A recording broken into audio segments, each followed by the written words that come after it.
नमस्कार बंधुगण तुला राशि एक बड़ खबर आपणकर अक्टोबर नवेम्बर और डिसेम्बर मास एही तीन मास आपणकर केमिति कटिब।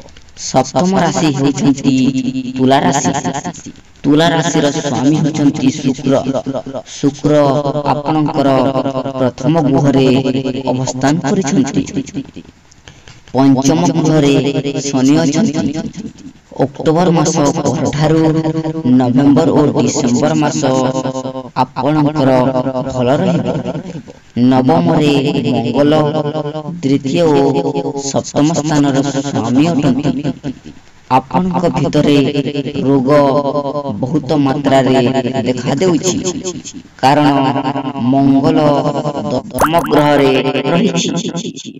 प्रथम ग्रह को दृष्टि देउछंती।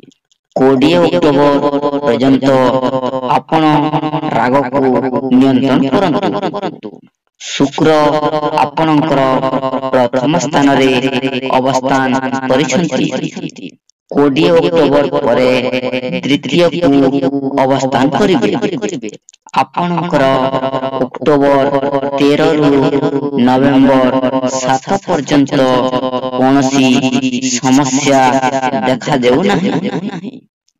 7 नवेम्बर रु 20 डिसेम्बर जाए आपणकर स्वास्थ्य टिके समस्या देखा जाउछि। शिक्षा क्षेत्र गृह होउछि पंचम गृह। पंचम गृहर अधिपति होउछंती शनि। शनि एबे पंचम गृह रे अछंती। जो माने पाठ पढ़ा प्रति मन लगाउ नथिले से मानकर 14 नवेम्बर परे भल फल प्रदान होइबो। एकाग्रह आसी जिवे। शनि आपण जहा किछि भी पाठ पढ़ा को नेकी आपणकर पाठ मने रहु नथिला आपणकर मने रहइबो। 14 नवेम्बर परे मने रहइबो। डिसेम्बर पर्यंत आपणकर भल अछि। आपणक मन को स्थिर करंतु। जो माने प्रेम जीवन प्रति धाउछंती तांका ठारू टिके दूरे के रहंतु।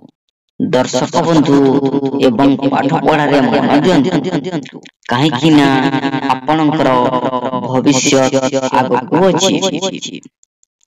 आपणकर बहुत समय अछि आगकू अलगा अलगा किछि करिबे किंतु आपणकर पाठ पढ़ा बयस पाठ पढ़ंतु। शनि आपणकर मन को टिके पाठ पढ़ारू भुलई देबे किंतु आपण पाठ रे ध्यान दियंतु। आपण विपरीत राजयोग बनाउछंती। तेणु विपरीत परिस्थिति गुरु बृहस्पति आपणको बाहर करिबे। जदि आपणक ठारू केही ऋण नै छंती फेराउ नहंती ताहेले आपण सेथिरु मुक्ति हेबे। आपणकर एही 3 मास भलरे कटिबो। नमस्कार।